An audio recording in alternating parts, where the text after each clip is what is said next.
Hey guys, welcome back to the channel. Today I'm going to be talking to you guys about the PDK gearbox in this Porsche Macan and the DCT gearbox in my BMW M4. Now I know the cars are, kind of poles apart. One's a SUV, sports SUV, and the other one is a sports car, but the gearboxes in both of these cars are pretty similar. And what I mean by that is they're both double clutch gearboxes. This one being the PDK. I'm not even going to try and pronounce how what the PDK stands for, Porsche double something or another. The DCT, dual clutch transmission, is much more easier to pronounce. So the first thing that we're going to talk about is how this gearbox operates. Straight off the bat, the operation in this is very different to the DCT. So like a conventional gearbox, foot on the brake and you just go from P, R, N and D, and it is like a conventional gearbox. You don't really see any difference in that. So we're in P, R, N and D, and then to get it into a manual mode, you just flick it to the side and away you go. You've also got the flappy paddles on the steering wheel here, and they're finished off nicely in aluminium. So I'm now in the M4 with the DCT gearbox, and what we're going to be talking about is the DCT gearbox in this, and first of all how it operates. So here's the kind of like a gear selector joystick. It's not like the conventional type of gearbox or the selector, or even like the PDK where you kind of like pulling the gear selector towards you. This is more like a joystick. So to go into drive, you kind of pull it towards the right, and then to go into reverse, it's left and up. And it is like a joystick. So in terms of like say the manual mode, to downshift you are pushing it upwards, and to go into the next gear, it's pulling it towards yourself. You've also then got like a little button here which kind of puts it into a different type of ferocity of gear shifting. So you're always starting off like on a level 1, where you can see down there, if you just go into normal drive mode, and as you press the button it then flicks to level 2 and level 3, and essentially what that does is it just makes the gear changes a little bit more aggressive. It holds on to the gear shifts a little bit longer. So yeah, in this vid what we're going to do is talk about how this gearbox operates in the various modes, and then do the same with the DCT gearbox in the M4. So one little annoying thing about the DCT gearbox is that unlike the PDK, which has a park function, this doesn't. Now let me just explain that to you. If you look down here on the gear shifter, you've got the reverse, neutral and the drive and the sport mode and the manual modes, but there's no park. So how do you put the car in park? Well, the car is running at the moment, it's in drive, and if I open the door, it'll start bunging away saying, well, you know what, the car's now gone into neutral and you won't be able to lock the car. So yeah, you'll have to put the car now back into drive, foot on the brake, put it back into drive, and now the way to put it into park is it's in drive and you just switch the car off. So yeah, if I switch the car off here, it's now gone into park, and now I can open the door and there won't be any bonging going off. And that's how you put the car into park, which is quite annoying. It's quite different to the PDK gearbox. It's a feature of the DCT, and that bit coming from even the ZF gearbox into something like this is a little bit different and takes a little bit of getting used to. So the PDK gearbox, as the name suggests, double clutch. You've got two clutches, one for the negative side of the gearbox, as in 1, 3, 5 and 7, and one for the positive, which is the 2, 4 and 6. So as soon as, like say, you're about to upshift, the next gear has already been pre-selected, and as one clutch opens, the other one closes or releases, or however that works. And the performance that you get from the double clutch gearboxes in terms of like say the gear changes is phenomenal. It's lightning quick, and that's exactly what we're going to be trying to exploit on today's drive.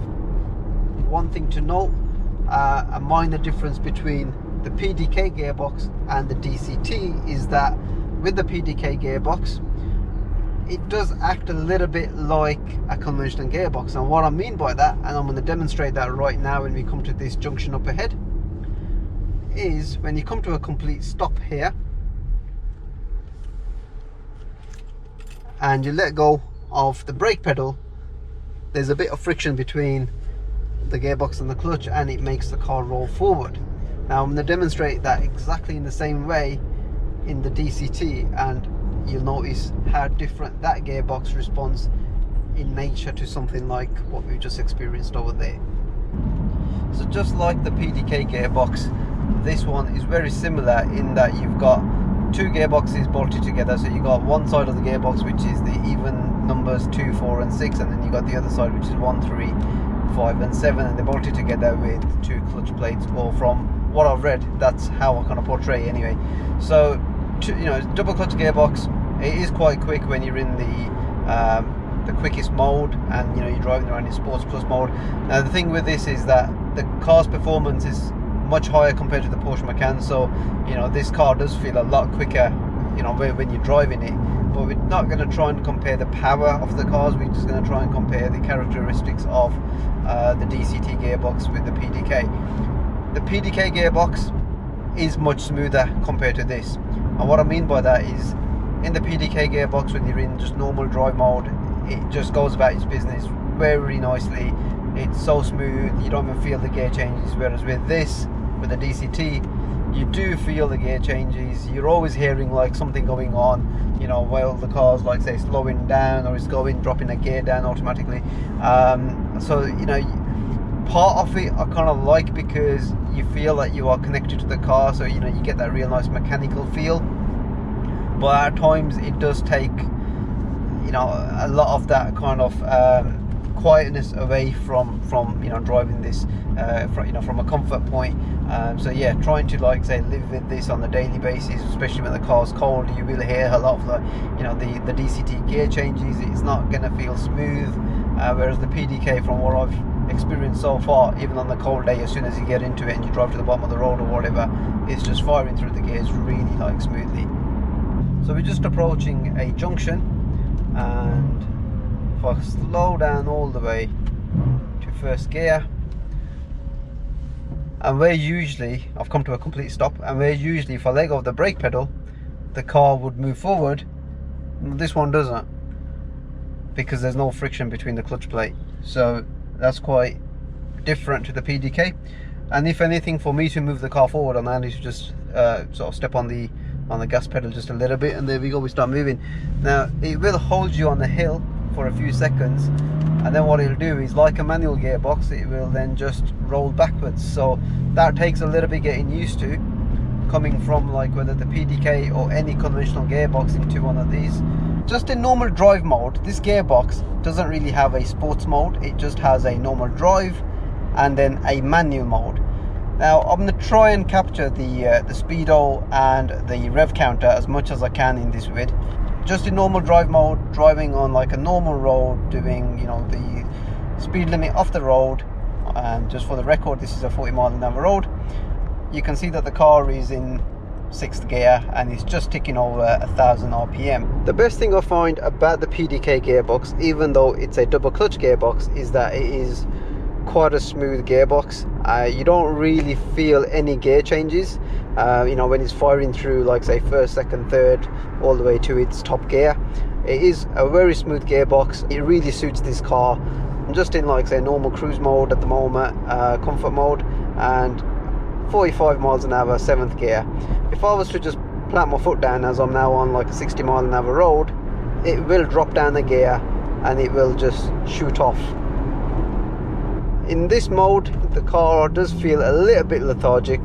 What I mean by that is that it's not as responsive to the throttle, but that's probably the nature of the way this car is now set up in this comfort mode. This car is a luxury performance car, and part of that luxury is that you don't really want to be feeling all the gear changes when you just like in comfort mode, and this does pretty much that in a real good way. Like, again, I'm only doing like under 40 miles an hour and it's just ticking over 1000 RPM, 6th gear. So it's quite smooth and you don't really ever feel the gear changes at all. So another thing that the PDK does have over the DCT is a coast function. So if you're just driving around and you just let go of the accelerator, the revs will just drop below 1000. It'll just pretty much disengage the gearbox. Again, that'll probably save you like a few pennies on like fuel or whatnot. This DCT gearbox doesn't have that function. Do I really miss it in this? No, I don't. It's nice to have in the PDK. I suppose it just makes it a lot more smoother. The only downside with that is then when you are on the gas, you do feel like it's engaging like, you know, that the gear that it was meant to be in anyway. Whereas in this, there's no coast function, so it's one less thing to worry about really. So we're on the same roads as what we were on before, and you know, we are doing just under 40 miles an hour, and we're in 6th gear. This is just in the normal efficient mode, which is basically the comfort mode in the M4. And yeah, it's kind of refined. You're just kind of ticking over, like say 1200 RPM there, I suppose, in 6th gear. Yeah, just generally in the efficient mode. Yeah, it's pretty much the same as the PDK in terms of gear shift points. If anything, this probably holds onto its gears just that little bit longer, only because I suppose that being an M car, it's just sort of configured slightly differently. As you can see, I'm just accelerating. I think it just changed there at like about 1700 RPM or 1600, and now we're in 7th gear. We were just under 40 miles an hour there, so it is as efficient as the PDK in terms of when it's trying to you know, just rifle through the gears in normal efficient mode. This gearbox in this form doesn't have a sports mode. Like conventional gearboxes, you'll have like your normal drive and then you'll have like a sports mode. Here you don't, you just got the drive. What you do have is the manual mode in this, so you can flick it to a side like this and you go into a manual mode. In the DCT gearbox, you've got to pull the gear selector down for upshifting, and to downshift you've got to push the gearbox up, which gives you that real nice kind of a sporty drive and experience. Whereas in this, it's the other way around. Now in the 911, they have got it for upshifting it's down, and for downshifting it's up, but that's just a characteristic of this gearbox. What you do have with this car is you've got the two modes. You've got the sports mode and you've got the sports plus. Now with the chrono pack that you get with this car, you do get the sports plus mode, which gives you launch control and gives you more aggressive gear shifts. Most Macans or most Porsches without the chrono packs, you will always get the sports mode. So now what I'm going to do is I'm going to put the car into its sports mode. As you can see, it's holding on to the gears a lot longer.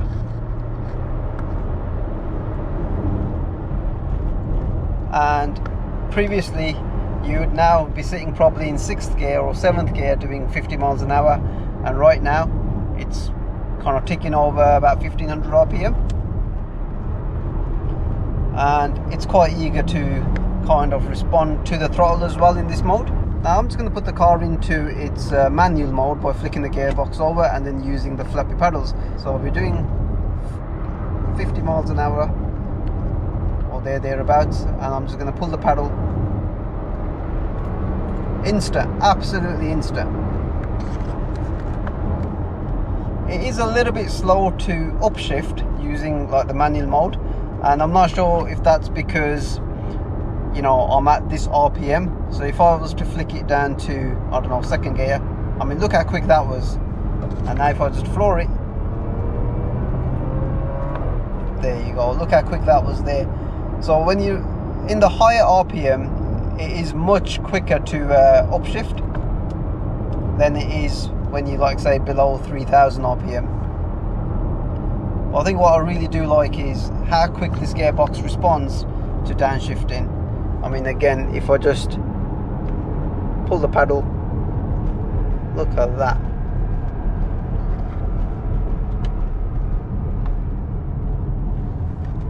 Yeah, it's quite a quick gearbox, and that's exactly what you would expect from a double clutch gearbox.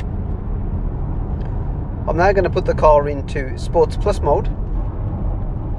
The throttle is much sharper, you can just feel that. And now let's just try the shifting again. Yeah, it's even sharper. Let's just try another clog.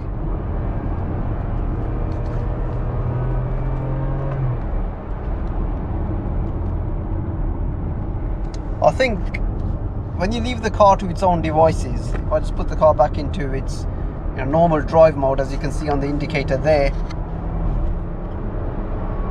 the gear shifts are really optimized, and it will shift at like the best possible RPM to give you the best performance. So what I'm going to do now is I'm going to press the M1 button, and what that does is it's configured the car into how I'd want my car set up, and the gearbox. Now the gearbox now is in manual mode, and it's holding the 4th gear, and it's on the 2nd ferocity. Now what I'll do is I'll drop that down into the first ferocity of the gearbox, and you'll hopefully now be able to see how it responds in this mode. So let's just get the car up.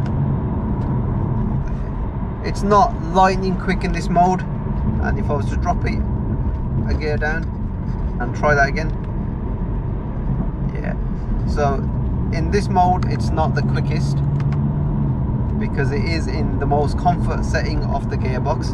So if I just slow it down there, pressing the pedal, or the paddle rather, and it is quite slow to respond.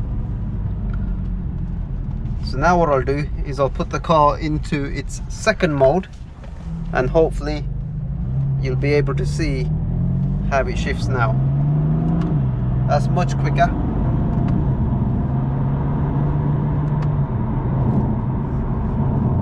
.60-mile-an-hour road, so we're doing the speed limit. Now if you was to downshift in this mode, there you go, press the pedal and it shifts quite nicely. What I find with the DCT gearbox is that it does offer a lot of customization in terms of how you want to set the gearbox up as, whereas with the PDK it's either sport or it's just manual. So now I'll stick the car into its third gear ferocity, as you can see right there. In this mode you do get like a kind of a kick to show you that you're actually changing gear. So as you're upshifting, you do get like a kick in the back of your head on each shift, so it is quite aggressive in this mode. Let's downshift again. Look at that, instant straight into third. So overall I think the PDK gearbox is well suited to this. It's comfortable when you want it to be comfortable. It's sporty and lightning quick in the gear shifts when you are really pushing along. But I think it's best just left alone in its own devices. Yes, you can stick into manual mode and upshift, downshift yourself. But when it's in just drive mode and in then sports plus mode as well, on say the mapping of the engine, the gearbox changes are just that, they're really quick.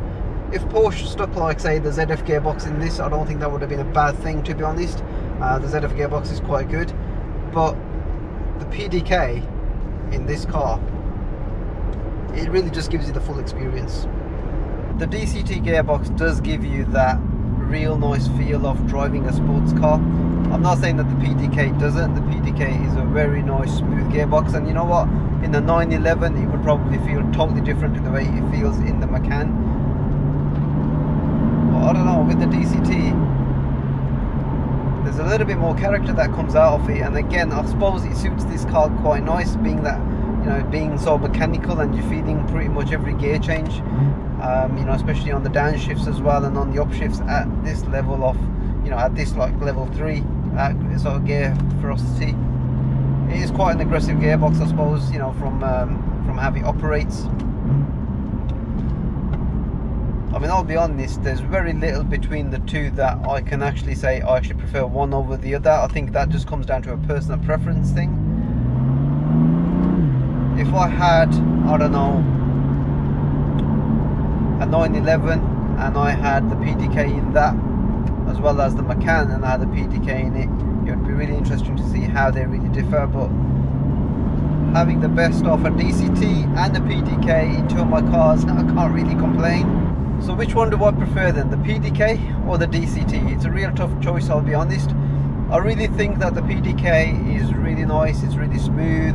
You don't really feel the gear changes much, and it really suits the nature of the Macan. In a 911 it might be a totally different story, but I really like the way the PDK operates. It's quite easy to live with as well. The DCT gearbox, it is made for one purpose, and that purpose is to be blisteringly quick, in a car like this, and it again really suits the nature of, my M4. On the day-to-day basis, I think the DCT takes a lot more getting used to in its clunkiness, whereas the PDK, anyone can just jump into it, operate it as a conventional gearbox, and they wouldn't even know any more than it being like a double clutch gearbox, I'll be quite honest. Personally, I think for me it's the DCT, and the reason I say that is that it just gives me that more of a race car feel, and it just gives me, like, you know, lightning quick gear shifts. And I don't really think there's much between the gear shifts, but I think it's just the way it's suited to this car, and I really love it for that. Either way, I think they're both real great gearboxes. The main thing to watch out for is they do require regular oil changes or transmission oil changes, but that's just for like longevity, and it's just like, you know, preventative maintenance, to be honest with you. So guys, if you have enjoyed this video, giving you some information around PDK and DCT, then definitely give this video a like.